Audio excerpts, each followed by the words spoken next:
అదే RTV app వార్తల్ని క్షణాల్లో చదివే అవకాశం ఉంటుంది. ఒక న్యూస్ పేపర్, ఒక టెలివిజన్ ఛానల్ మీ చేతుల్లో ఎప్పుడూ ఉంటాయి. నగర పరిధిలో ఉన్నటువంటి ఇల్లు లేని పేదలందరికీ 2007-8 సంవత్సరంలో అప్పటి ప్రభుత్వం కొన్ని ప్రాంతాలని సేకరించి ఆ ప్రాంతంలో నిరుపేదలందరికీ ఇళ్ల స్థలాలు కేటాయించారు. అందులో భాగంగా కడప నగర శివారు ప్రాంతంలో ఉన్నటువంటి చెర్లోపల్లిలో దాదాపు ఒక 700 మంది కుటుంబాలకి అక్కడ ఇల్లు కేటాయించడం జరిగింది. ఇల్లు అయితే కేటాయించారు, కానీ ఆ ప్రాంతంలో అభివృద్ధి పట్ల ఏమాత్రం శ్రద్ధ పెట్టడం లేదు. దుర్మార్గం ఏంటంటే ఆ కాలనీలకి వెళ్ళడానికి ఫేజ్ 3 పరిధిలో ఉన్నటువంటి లేఅవుట్లోకి వెళ్ళడానికి దారి సౌకర్యం లేదు. ఎందుకంటే ఆ లేఅవుట్ చుట్టుపక్కల ప్రాంతంలో వంక ప్రవహిస్తూ ఉంది. వర్షం వస్తే రేపు వర్షాకాలం ప్రారంభమైతే జూన్ నుంచి డిసెంబర్ దాకా ప్రజలు ఈ వంకను దాటుకొని వెళ్లాల్సినటువంటి పరిస్థితి వస్తూ ఉంది. వంక మనిషి లోతు ఉంది. ఆ మనిషి లోతు నుంచి దిగి మళ్ళీ ఆ వంకను ఎక్కాల్సినటువంటి పరిస్థితి ఆ కాలనీ ప్రజలకి దాపురించింది. అందుకోసం మేము అడుగుతున్నది ఏంటంటే, ఇది విషయం జిల్లా కలెక్టర్కి, జాయింట్ కలెక్టర్కి, అధికారులందరికీ వినతిపత్రం ఇచ్చాం.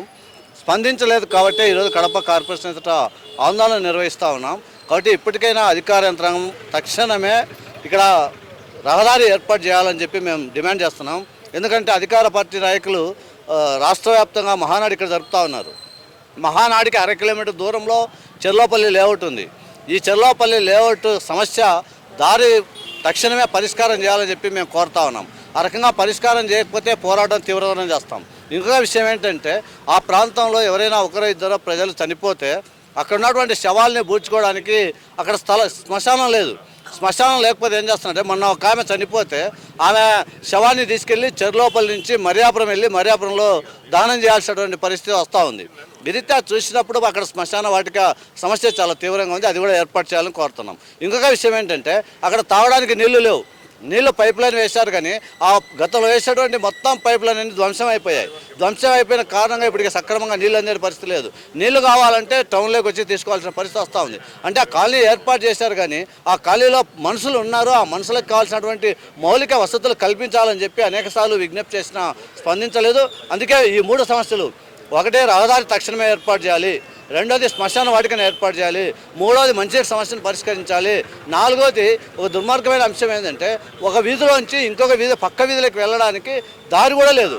మొత్తం లేఅవుట్ అంతా బ్లాక్ చేశారు. స్ట్రైట్గా ఇల్లు ఇచ్చుకుంటూ పోయారు. ఈ వీధిలోంచి ఆ వీధిలోకి వెళ్ళాలంటే మొత్తం తిరిగి కాలనీ అంతా తిరిగి వెళ్ళాల్సినటువంటి పరిస్థితి వస్తుంది.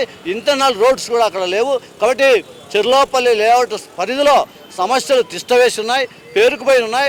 ఆ పేరుకుపోయేటువంటి సమస్యలన్నింటినీ పరిష్కారం చేయాల్సిన బాధ్యత అధికార యంత్రాంగం మీద ఉంది.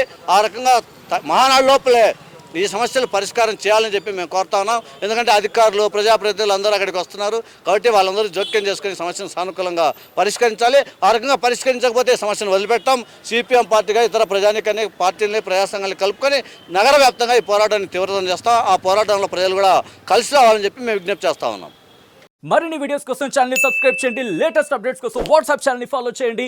అండ్ లింక్ డిస్క్రిప్షన్ లో ఉంది.